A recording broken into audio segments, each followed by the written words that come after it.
Тони, вака ли започнува секој ден? Вака се започнува секој ден. Секој сабале навечер доваѓам со овај стап. Цел ден сум у рит по стока да запечалам, да исчуваме деца, да направиме нешто. Ја 25 години сум овчар. На државна работа нигде не сум бил. И со овај стап и ден денеска ранам фамилија. Имам жена инвалид, дете инвалид, внука чувам, снаа ми иде по кози, имаме неколку кози тука, стадо, сакаме да го зголемиме, јас се мачам, детето се маче и од тоа живееме. 25 години, денот за Тони Нацевски од Светиниколското село Ерџелија започнува на ваков начин. Празен джеб, ама срце големо. Срце е храбро. Мора да идеме напред, назад нема, враќање назад нема. Секој ден со чисто срце испаѓам, со чисто срце доваѓам. Помош од нигде нема, од никаква држава. Иде питува за социјално, за работа, да ми помогне државата, никој ништо не ми дава. Отпишан од надлежните институции, оставен сам да се снаоѓа како знае и умее за да го прехрани семејството, единствена потпора на нашиот соговорник е неговиот овчарски стап. Еве гледате, овоа што сум го направил ваа куќа, се со овај стап.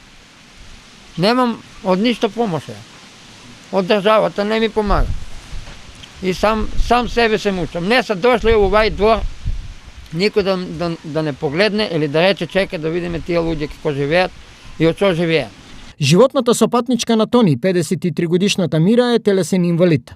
Но тоа за нејзе не е пречка кога во прашање е семејството и како тоа да не трпи за леп. Со мака.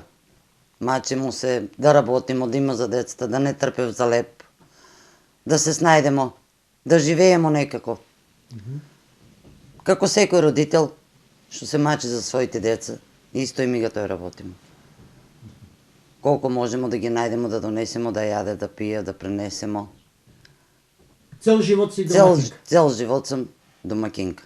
Десна рака на Мира е низината внука, 10-годишната Анастасија. И додека таа се грижи на масата секогаш да има леп, синот на Мира, Иван, е со козите. Силната волја за живот кај 25-годишното момче со телесен инвалидитет не е пречка за да ги сработи дневните обврски. За сега работата со козите оди добро. Иван планира и проширување на стадото, но затоа му е потребна помош. Па идејата ми е да сакам да го зголемам стадото, бидејќи не сме никој на работа, не сме вработени.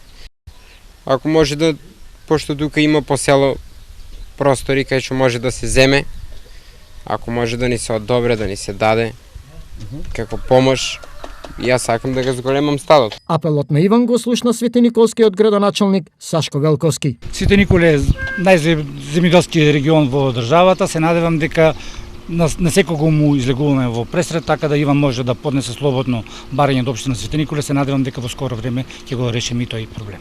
Во меѓувреме, за Иван и неговите најблиски, бремето на сиромаштијата не им е пречка да гледаат на животот со голема доза на оптимизам. Во малата куќарка, стокмена на селската периферија, има место за нив и за гости. Ако има за нас, ќе има за секој кој ќе биде со нас. Скромно, но масата нема да биде празна, порачува семејството Нацевски.